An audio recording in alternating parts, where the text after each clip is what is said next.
Muy buenas tardes o buenos días desde donde quiera que nos acompañes. Yo soy Nelia Costa, soy escritora, editora y periodista y fundadora de la Academia Online Empodera tus Palabras. Vamos a cerrar este ciclo con Margarita Castillo. Ella es una empresaria que ha hecho de todo, desde crear empresas dentro y fuera de Internet, como empoderar a mujeres a través de sus cuerpos y transformar la violencia de género. Por supuesto, también estará con nosotros en la FIL de Guadalajara con su primer libro, Inés, Valiente o Rebelde. Mi querida Maggie, bienvenida. Hola Nelly, feliz de verte. Teacher, como te digo, que me encanta decirte así, mi queridísima teacher. Pues aquí muy contenta de platicarles pues un poco y un mucho de lo que es el libro Inés, Valiente o Rebelde, que bueno, es el que acabo de terminar y vamos a presentar o estamos presentando ya en la FIL en Guadalajara.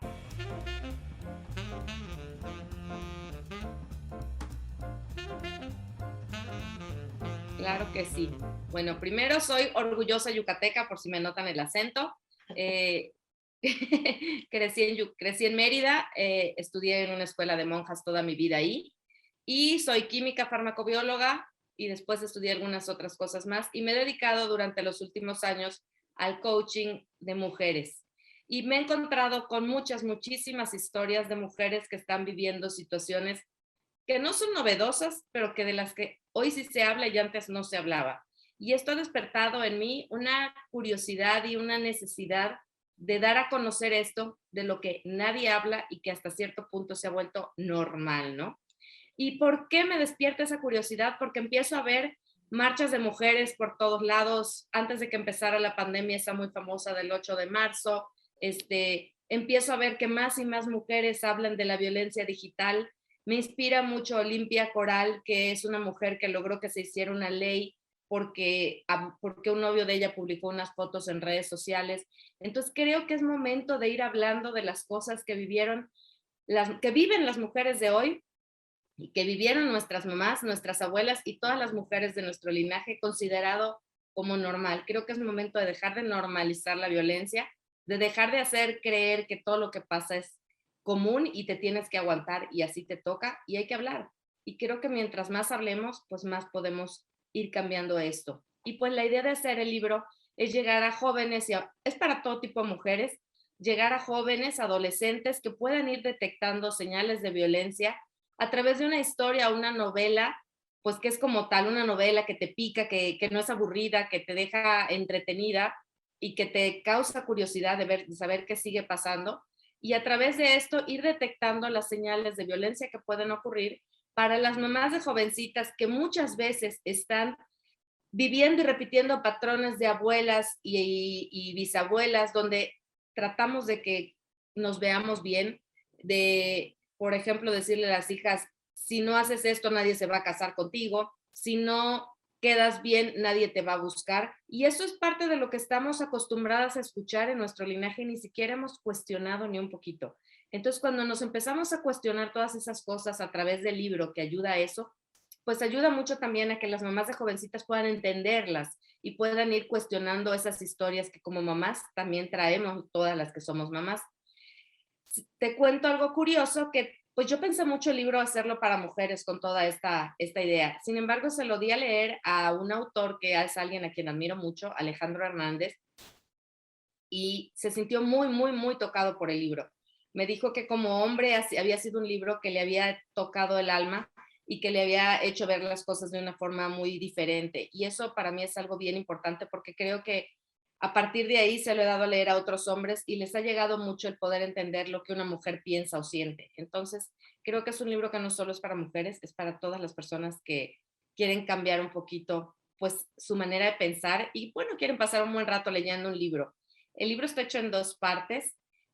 Una de ellas es toda la parte de la novela y al final tiene muchas herramientas y ejercicios de coaching que yo creo que le puede servir a muchas personas, no solo mujeres, cuestionar o indagar y aprender de sí mismos más cosas. Pues eso es casi como una idea rápida de qué es el libro.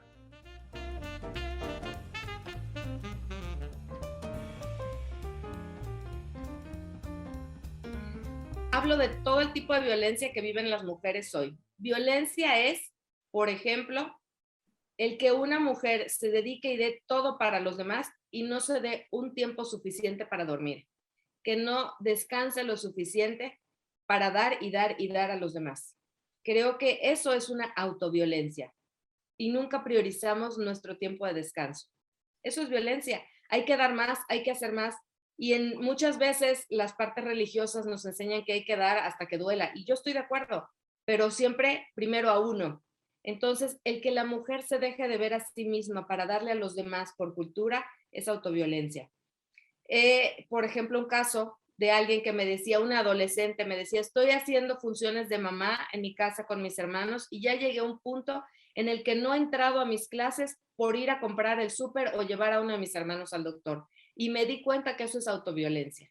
Esas microviolencias, esas autoviolencias, desde ahí comenzamos.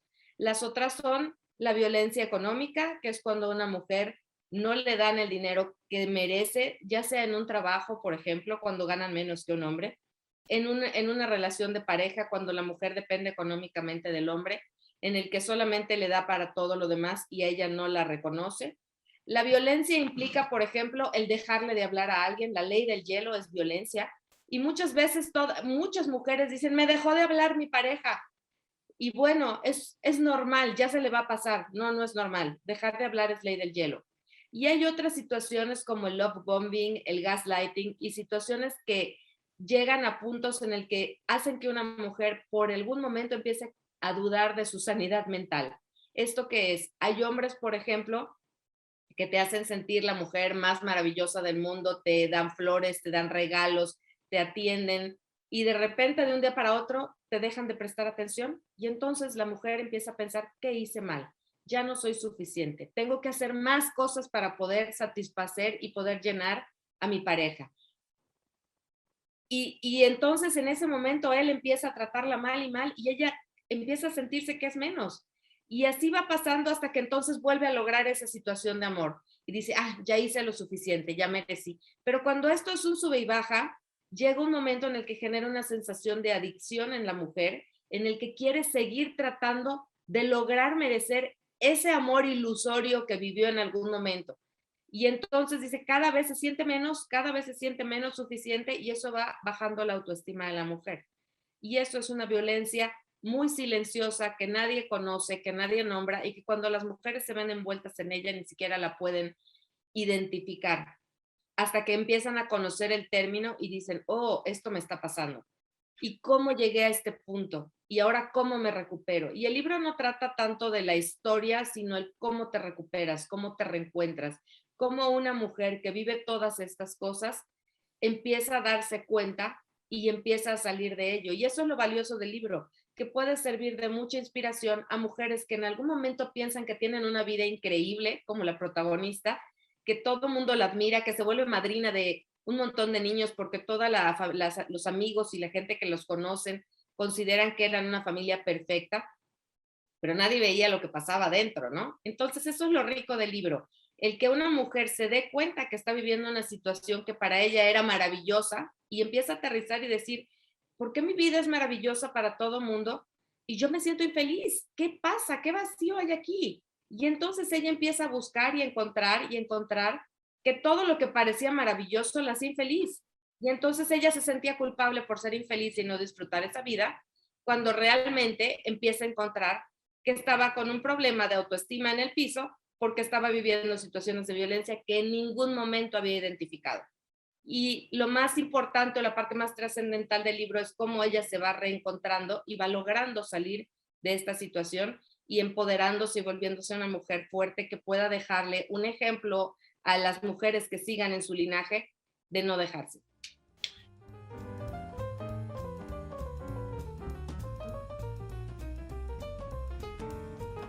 Eso está súper interesante porque en muchos estudios de psicología se ha demostrado que la violencia y el abuso se manifiesta o se contrapesa por la persona abusada con diferentes, en inglés le llaman buffering, que es como comer mucho, o hay quien sufre violencia y se droga o toma alcohol o vive diferentes situaciones para compensar lo que está viviendo ante el abuso. Y bueno, la protagonista de este libro padece de este problema. Ella, al sentirse violentada, empieza a comer y a comer sin parar. Y entonces es bien interesante esta parte del libro porque ella nunca se da cuenta que vive violencia. Ella se da cuenta que su cuerpo le habla y su cuerpo le dice, estoy gorda, tengo que bajar, llegué a pesar 100 kilos. ¿Qué pasa? ¿Por qué hago todas las dietas del mundo y no logro bajar de peso? ¿Dónde está el problema? Y se dedicó a ir a psicólogos y llegó hasta un psiquiatra y llegó a hacer una cantidad de cosas para bajar de peso, se hizo cirugías, pero no lograba controlarlo. Entonces decía, algo está pasando que me está diciendo que tengo que bajar de, o sea, que algo no está bien en mí. No era el tengo que bajar de peso, sino algo no está bien en mí. ¿Y qué es eso que no está bien? Entonces se pone a estudiar y lo que detona que ella encuentre que está viviendo violencia es su peso. ¿Por qué? Porque se desconecta al 100% de su cuerpo, deja de sentir sus emociones para poder sobrevivir a la violencia y ni siquiera estaba consciente de esto. Entonces, aprender a reconectar con el cuerpo, a escuchar lo que tu cuerpo te dice. Y por eso les dije al principio, cuando alguien no descansa lo suficiente, está teniendo autoviolencia. ¿Por qué? Porque te estás desconectando de las necesidades de tu cuerpo. Entonces, Súper. cuando conectamos como mujeres o como seres humanos con lo que nuestro cuerpo nos quiere decir, podemos empezar a escuchar y a darnos cuenta. Y en el caso de Inés, el sobrepeso fue el detonante que le ayudó a darse cuenta que estaba viviendo violencia.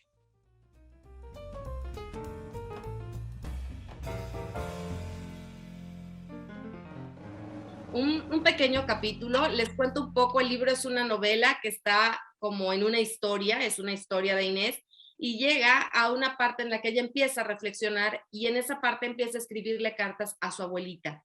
En mi tierra, en Yucatán, a las abuelas les decimos chichi, y entonces ella le hace las cartas a Chichi, que es un personaje central en la novela. La chichi es la mujer que la inspira, que la guía, que la acompaña y que todo el tiempo está con ella. Y es con quien Inés se comunica y a quien le cuenta lo que le pasa. Entonces, esta es una carta que Inés le escribe a Chichi, donde habla un poco de cómo maneja y cómo se mezcla la situación de la alimentación con los problemas y la violencia. A ver, aquí se las voy a poner. Adelante. Ahí va.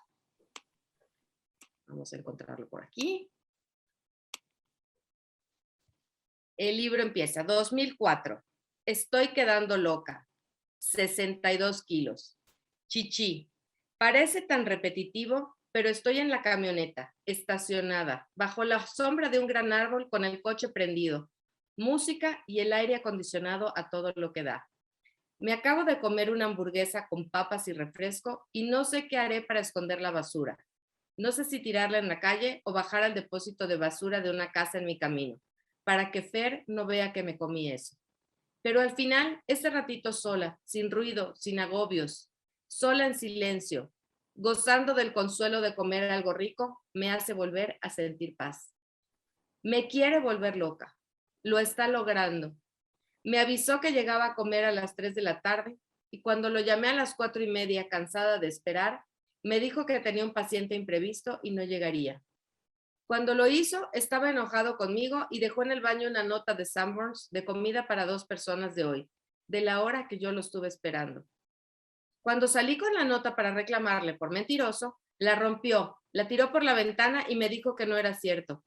Tantas veces que ya casi lo creo. Me dice que lo acoso y que estoy loca. Yo solo quiero saber con quién fue. ¿Por qué me miente? ¿Qué pasa? ¿Será que ya no me quiere?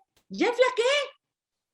Y lo peor, como me puse muy enojada reclamando, agarró su ropa, la subió a su coche y a los niños y se fue. Me dijo que no podía vivir con una loca que lo perseguía. Él deja las notas donde yo las encuentro. Te juro que yo no estaba buscando nada. Y la vocecita de Sol, mi pequeña gemelita, taladra en mi cabeza. Mamá, prefiero ir con papito porque es más divertido. Me lleva al cine en la noche, comemos taquitos con crema y jugamos mucho. Tú no eres tan divertida y me quieres poner a dormir cuando él quiere jugar. De nada sirve esforzarse por ser buena mamá. Mi mamá no era nada buena y yo por eso no aprendí a hacerlo. Siempre lo van a preferir a él. Y no es competencia, aunque pareciera que él quiere competir conmigo. Todo funciona perfecto mientras yo no encuentre nada de lo que él hace, que pone en riesgo a mi familia. Mientras yo sea como un autómata y cumpla con todo lo que él quiera, sin ver y sin pensar, mi familia estará unida. Ya voy entendiendo eso de hacerse de la vista gorda que dicen ustedes las abuelas. Vista gorda. Y yo luchando por ser flaca, ni porque ya bajé de peso. Si vuelvo a ver algo, no diré nada. Así ya no seré loca, ni habrá pleito, y estaremos en paz y felices. Así mis hijos podrán tener una familia unida siempre. Ojalá quiera Fer regresar a casa. Me siento morir sin ellos. Te quiere Inés. Posdata. 2 días después del problema, Fer regresó a la casa con los niños. Seguí tu consejo, le pedí perdón, traté de estar en paz e hice todo lo necesario para mantener unida a mi familia.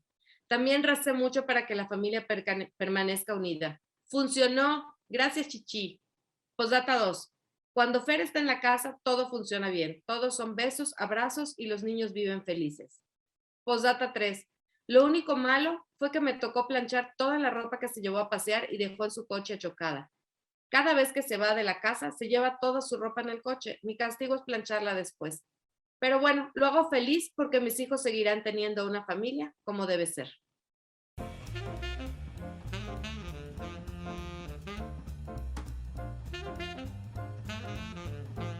Bueno, el libro está disponible ya en Amazon de manera digital y de manera impresa, también en las librerías Gandhi y también a través de la página en Instagram @marcastillol pueden mandar allá hay un link para que puedan hacer la solicitud y se les envíe el libro también.